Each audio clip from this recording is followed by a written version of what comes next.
शक्तिपात के माध्यम से कुंडलिनी जागरण के संबंध में कुछ जानकारी। शक्ति द्वारा क्रियाओं में उदय होने वाली एकाग्रता तथा अभ्यास पूर्वक संपादित की जाने वाली एकाग्रता में क्या अंतर है।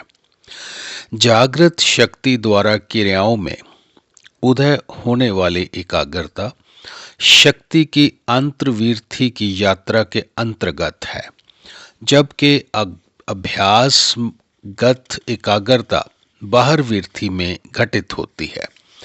क्रिया रूप एकाग्रता में अभ्यास द्वारा एकाग्रता के संचित संस्कार क्षय होते हैं, जबकि अभ्यासगत एकाग्रता में एकाग्रता तथा एकाग्रता के ध्येय विषय के संस्कार संचित हो जाते हैं। पहला आवरण उतारने का उपाय है तो दूसरा आवरण उड़ने का। अभ्यासगत एकाग्रता में द्वय का विषय स्वयं चुनकर सामने रखना पड़ता है, जो कि अस्वाभाविक भी हो सकता है, जबकि क्रिया रूप एकाग्रता में एकाग्रता के साथ एकाग्रता का द्वय विषय भी स्वयं अंतर से प्रकट होता है। अभ्यासगत एकाग्रता से कहीं अधिक आनंद क्रियागत एकाग्रता में होता है। अभ्यासगत एकाग्रता में एकाग्रता के संस्कार चित्त में संचित होकर स्वाभाविक आनंद को ढक देते हैं तथा आनंद को कम कर देते हैं, जबकि क्रियागत एकाग्रता में संस्कारों का बोझ हल्का होते जाने से आनंद का प्रकाश फैलता जाता है। शक्ति की जागृति का अर्थ है संस्कारों को क्षीण करते हुए उसकी क्रियाशीलता आत्मा की ओर बढ़ना आरंभ हो गई है। शरीर संचालन का कार्य तो वह करती ही है, उसके साथ उसने चित्त पर से आवरण उतारने का कार्य भी आरंभ कर दिया है।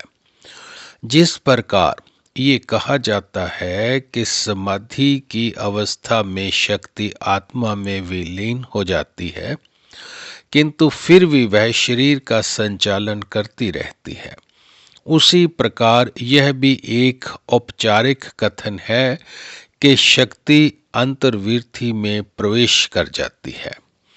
इसको आप ऐसा समझ सकते हैं कि जागृति से पूर्व शक्ति की क्रियाशीलता शरीर संचालन, जगत व्यवहार तथा संस्कार संचय में लगी रहती है, किंतु जागृति के पश्चात क्रियाशीलता दो भागों में बंट जाती है।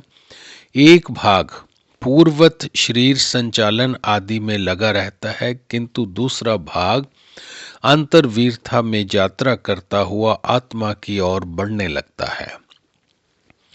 शक्ति की क्रियाशीलता यात्रा के अवरोधों, संस्कारों, वासनाओं आदि को क्रियाओं में परिणत कर क्षीण कर देती हुई आत्मा की ओर आगे बढ़ती है।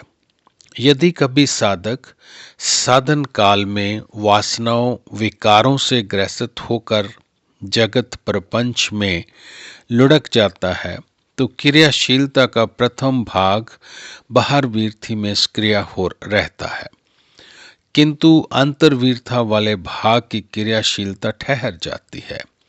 यदि साधक का दृष्टा भाव, समर्पण भाव बना रहे, अनासक्त सेवा भाव स्थिर रहे तथा साधन कर्म चलता रहे, तो अंतर्वृत्ति में शक्ति की क्रियाशीलता उत्तर और उत्तर ऊपर चढ़ती जाती है तथा बाह्यवृत्ति में क्रियाशीलता की अनासक्ति पूर्वक व्यवहार में तब तक लगी रहती है जब तक प्रारब्ध क्षीण नहीं हो जाता। जय गुरुदेव।